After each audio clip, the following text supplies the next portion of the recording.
Thank you for watching the TDC Hot Rods YouTube channel. Hello guys, welcome back.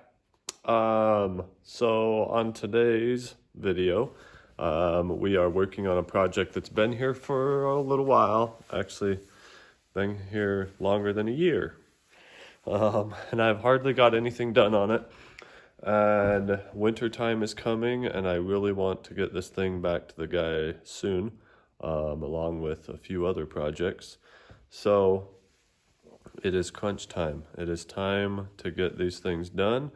Time to put in tons of hours and time to hopefully get caught up because I am swamped. But anyways, so this project is a 56 Ford T-Bird. This is one of them that I call a facelift. This is just my own version. It's not a restoration. It's not just a paint job. I call them a facelift because the bodies don't usually come off the car. I mean, the trucks. I might pull a cab or front fenders, but a bed, but I usually don't pull a cab. Engines and trannies don't come out of them. Sometimes interiors will, but so like this one, about 11 years ago, the interior was all redone, but the car hasn't moved since then. It's moved, but it's sat pretty much the whole time. And it sat outside the whole time, so the paint just went to crap. Actually, maybe that was about 15 years ago. Yeah, that was 2005. Anyways, so the gentleman had... So it has a hard top. It's a convertible, but then it has a hard top that goes on it. And you can see the hard top kind of goes right around here. Well, the gentleman is from about 8 hours from where I'm at here. And he had somebody start to do the body work on it where the black is. Somebody had started to do that. He wasn't happy with the job at all, and he wasn't the guy wasn't making any progress on it, which hence why I'm feeling bad now, because it's been here for a year and I'm just now getting to it. But I told him that one and he dropped it off, but it still makes me feel bad. Anyways, so where the black is, somebody else has already worked on, but I have done some work to it. I've pulled the top off, pulled the bumper off. You can see it sitting over there. I took it to my dad's because I needed his assistance just trying to get caught up. And he took all the dash stuff apart. The owner, originally, it had a cloth thing over the dash, and the owner didn't like it. When he bought this car, this is a 56, so he would have bought it in 1959. Yeah, 1959. So he said the top, of course, the whole car was in like perfect condition, and same with the cloth piece that goes over the dash. Well, over the years, it just kind of cracked and got gaps in it like this big, and he didn't like it. And then he seen somebody that had taken it off and just painted this metal piece here. And so he asked me if I could do that. So I didn't know what it was going to look like, and it's definitely doable. I got a little seam here that's been leaded up. That side hasn't. That side's still like that. But I gotta sand this and do a little bit of work on both corners. But other than that, that ought to be pretty simple. But the deck lid was bowed pretty good. It didn't fit very good at all right here. The door was tweaked real bad. And my father is called the doorman, mainly just because he likes doors to fit absolutely perfect. So I sent it over to him to have him help me get started on this project. And he straightened the door, stripped the dash, fixed the trunk lid for me. He pulled the bumper off and the top off. And a few other little knickknacks. Anyways, but really the car is super clean. So I'm gonna bust my butt on it tonight. And this video is probably only going to be of just tonight, just however much progress I get on it tonight. But it is very, very straight. The only damage that I have been able to find is there's a few little dings here, little small ones. There was a little one there, but we were able to just block it out. A little bit of filler there. And then down here on the quarter, about here, there's a little tiny bit of waviness, but nothing that bad. It's not very bad at all. This car has been repainted, but it was a long time ago. And this is actually not the correct color. The correct color is this one here. It's a little bit darker than what was on it. I think the color that it's going is quite a bit quite a bit better looking color. Actually, you can kind of see that till there versus this like sky blue. That till there is what color it's supposed to be. So anyways, to continue what I was saying about the facelift, as I call it, like for instance, this one, we're gonna paint the outside, paint the dash, the seat, the upholstery in there, and the carpet is not new, but it's in extremely good shape. So we're just gonna clean that up the best that we can. I will paint up inside the fender wells. I'll put the car up on stands and steam clean underneath it, try to get the underside of the car looking the best that it can, paint it up, and then let's go ahead and open the hood here. And of course, super dirty. The engine runs like a top. It needs a tiny bit of car work. Other than that, it runs like a champ. But this thing is all original. Even got 6-volt battery in it. So I will clean this all up without pulling it. It's getting a new brake booster, and I'm gonna pull the valve covers off and polish them up. Other than that, the rest of it is just, if there's any wiring that has any weird issues, we're gonna fix that.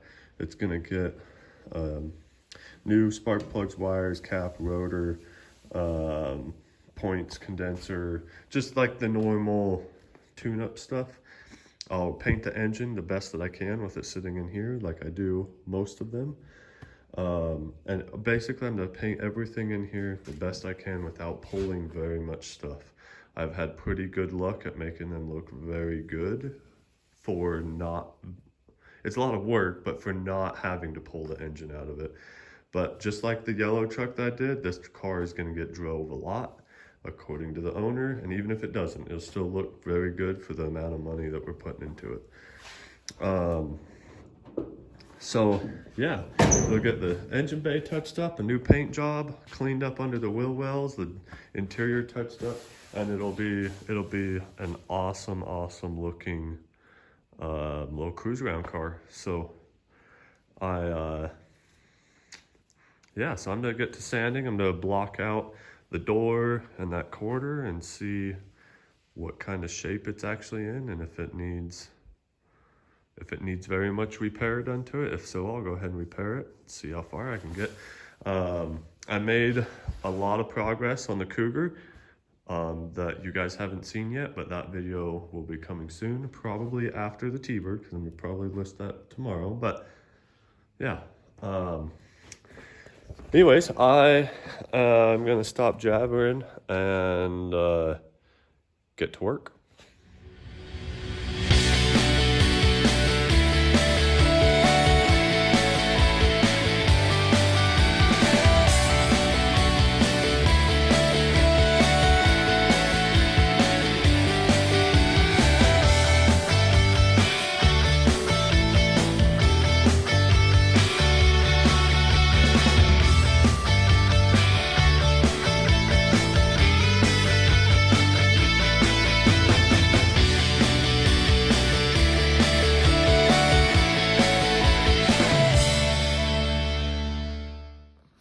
So I wanted to show you guys a little thing real quick before I completely fix it. Let me fix this real fast. So right here on this quarter, So I took a sanding block to it, and it was pretty wavy, but some of it was starting to sand out.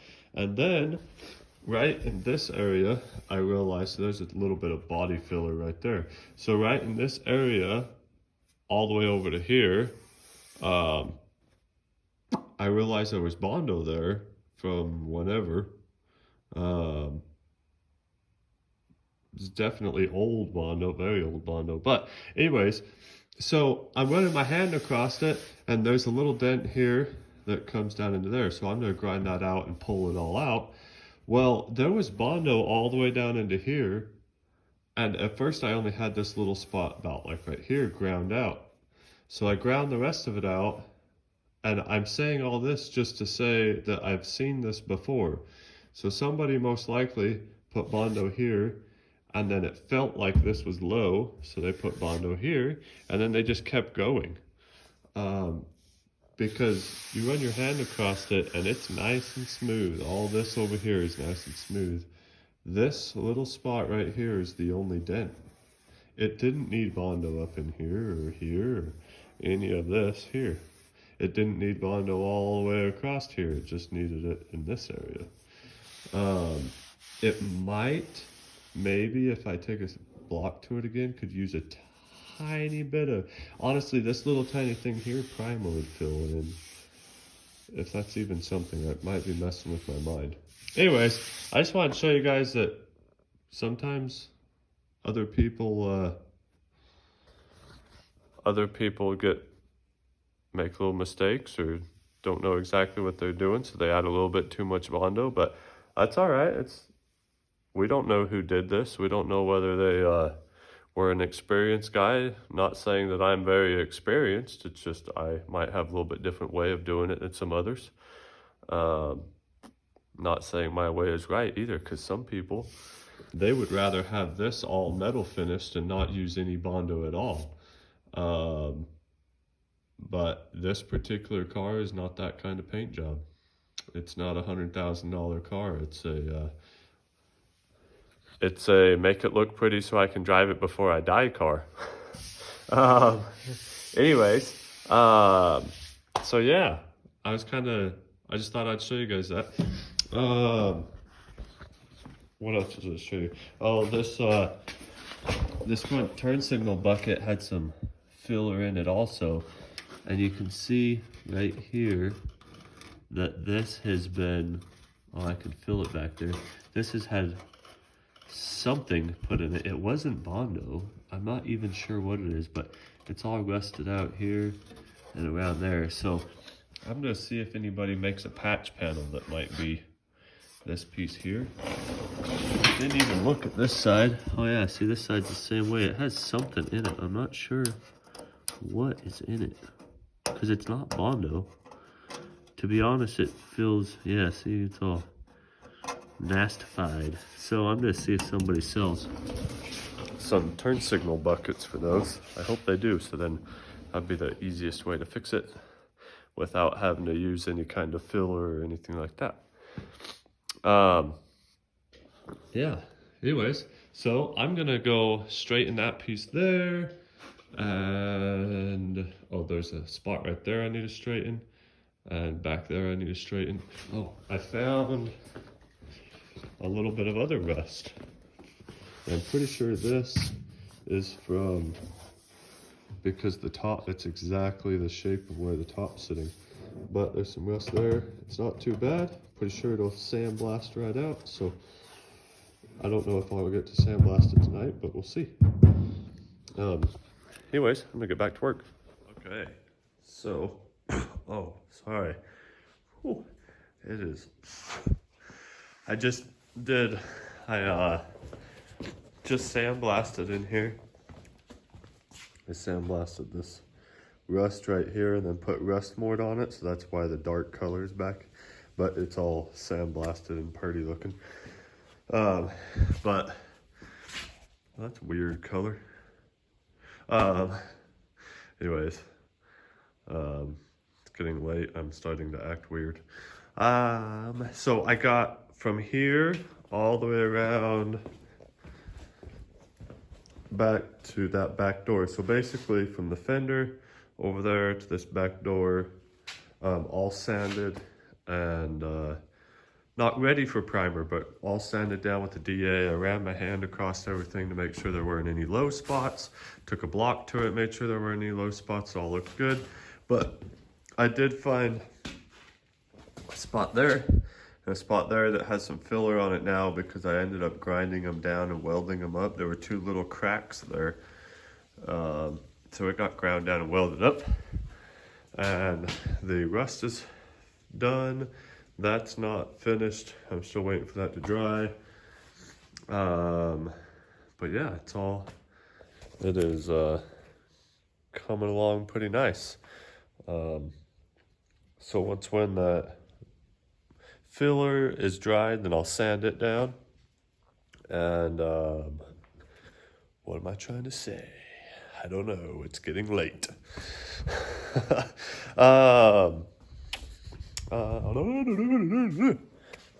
Oh, I have one more spot there to sand.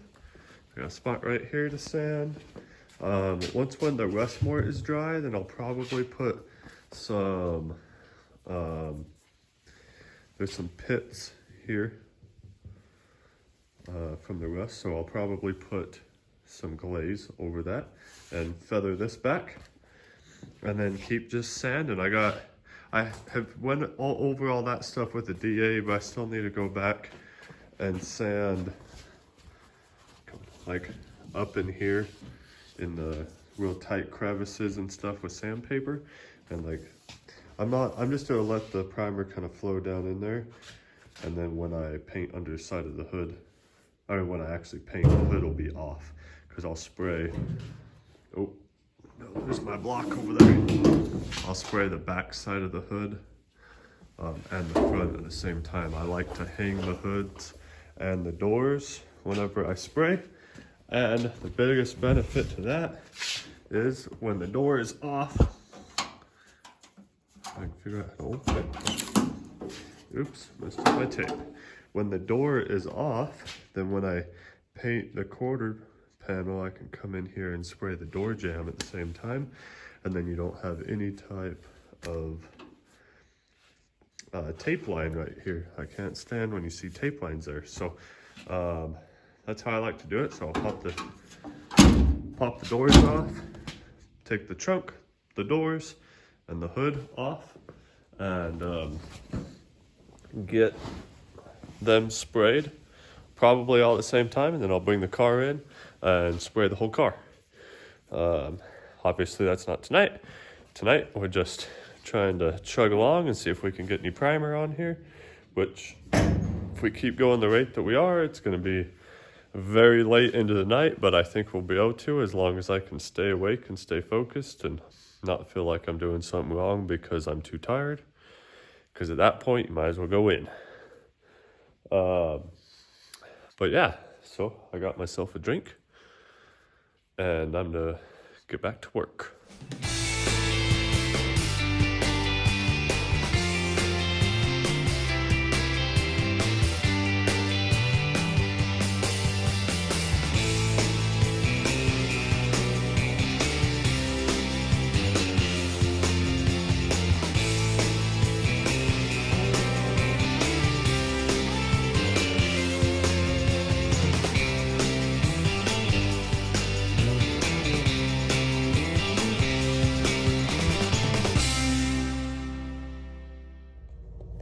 All right, well, she is ready for some primer.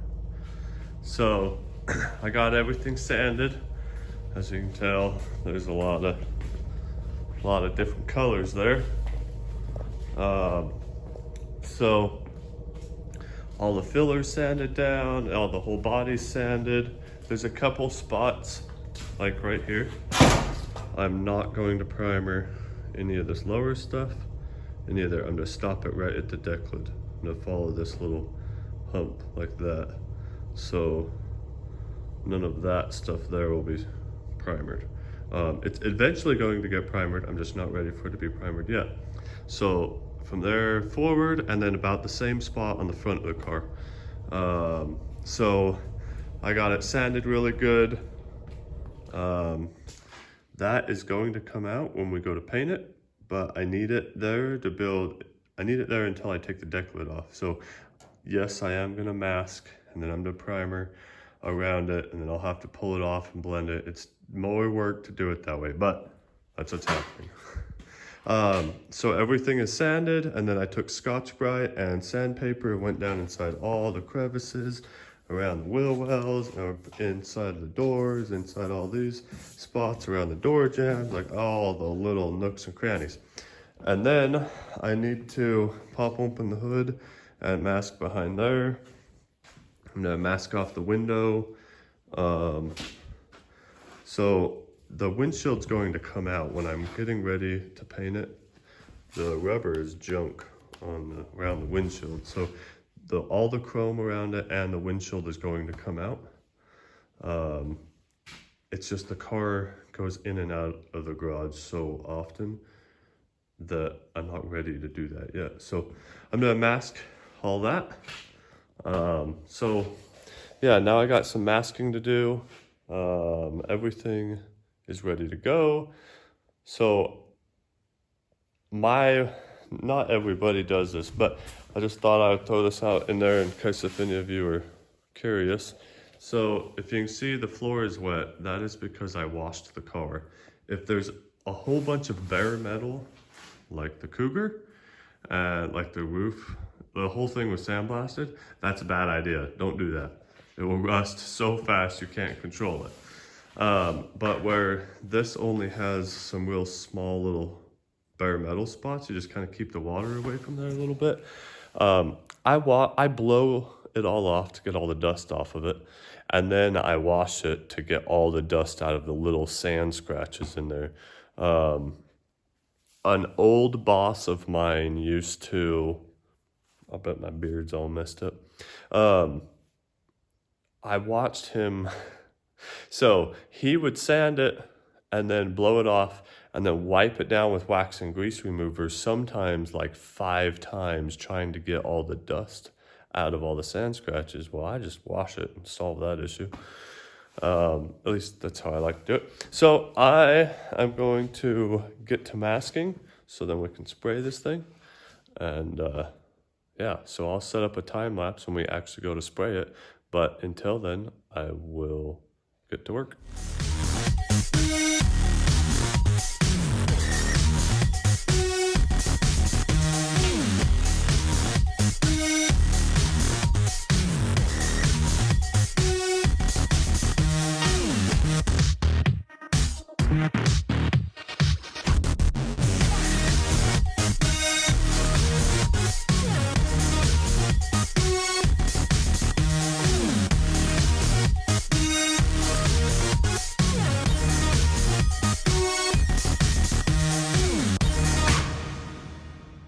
And we have primer, finally. I think it turned out pretty sweet. The primer went on good. Need to buy a new primer gun because the gun was giving me fits, but other than that, it went on good. Look at that. Well, guys, it is 5:30 in the morning. I worked on this thing way longer than I expected. I thought for sure I'd be done at like 2, but I really wanted to get this thing in primer, so here we are. It is in primer. So now I'm gonna spray what's called a guide coat, and it's just, I use paint, so you just kind of mist it on there. And the point of that is, so you mist it on, and then when you go to block sand the rest of it, like all the rest of the sanding on this will be block sanding. At least that's how I do it. I won't use any more air tools. The rest of it will be all done by hand. So when I'm block sanding, when I'm sitting there sanding it, wherever the low spots are, the paint will stay there. The little mist of the paint will stay there, and it'll show me if there's any more issues. And I did see a couple little things when I was priming it, so I'll have to go back and fix those. But that shouldn't be a big deal. Anyways, thank you guys for watching. I appreciate it. And I hope you guys enjoyed that last time lapse of when I was actually spraying it. I always think it's so satisfying to go back and look at it and see the difference. Anyways, hope you guys have a great day or a great night or whatever it might be. And I'll see you on the next one.